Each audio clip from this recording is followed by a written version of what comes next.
Hello, welcome to GCSE Bite-Size Science. This is Dr. Chris Smith and Dr. Kat Arney. We're from The Naked Scientists. In part one of this podcast, we looked at the different components of food and how a person can become malnourished.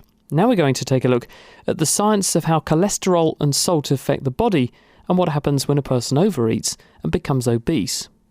You will put on weight if you eat more food than you use up. For example, when it's warm or you don't do too much exercise, you don't really need to eat much to provide enough energy for your body.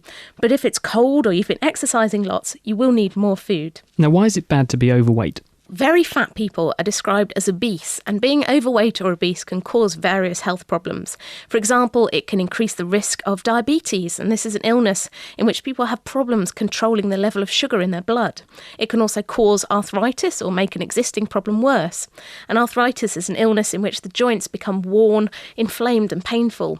And also being overweight or obese can increase the risk of certain types of cancer, and it can also cause high blood pressure and heart disease. Oh, how? Being overweight or obese puts extra strain on your heart. You're carrying around more weight, so your heart has to work harder to keep the blood flowing. Also, too much cholesterol in your diet can block crucial arteries in your heart muscles itself, which supplies the blood that fuels your heart. So if these arteries in your heart get blocked, then the heart muscle can't get enough oxygen and nutrients to work properly. And if that supply gets completely cut off, this can cause a heart attack. Now, you talked about cholesterol, Kat. What's that and how does that fit into this?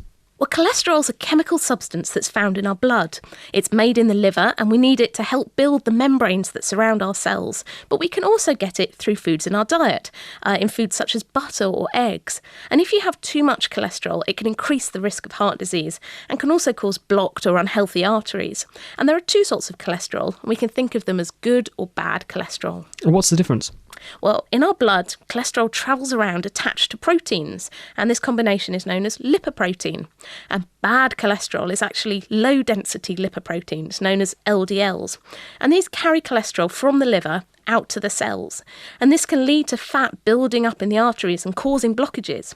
And as I've said, this can be very bad if the arteries in your heart muscle get blocked.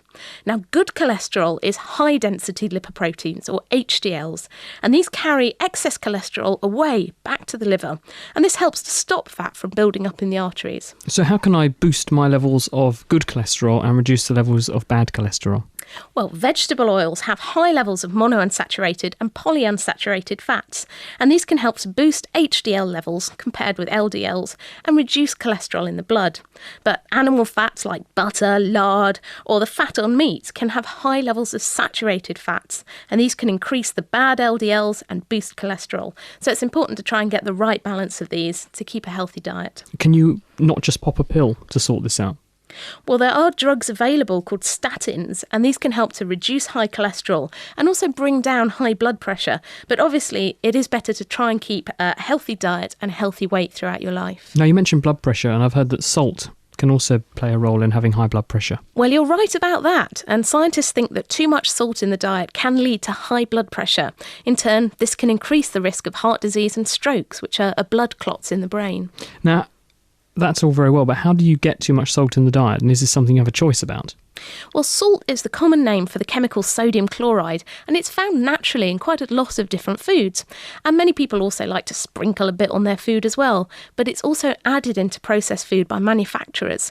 And processed foods are often high in salt and fat as well. And in fact, around 2/3 of the average person's salt intake does come from salt added in food processing. So how much salt should people be eating a day, and how much do they really eat?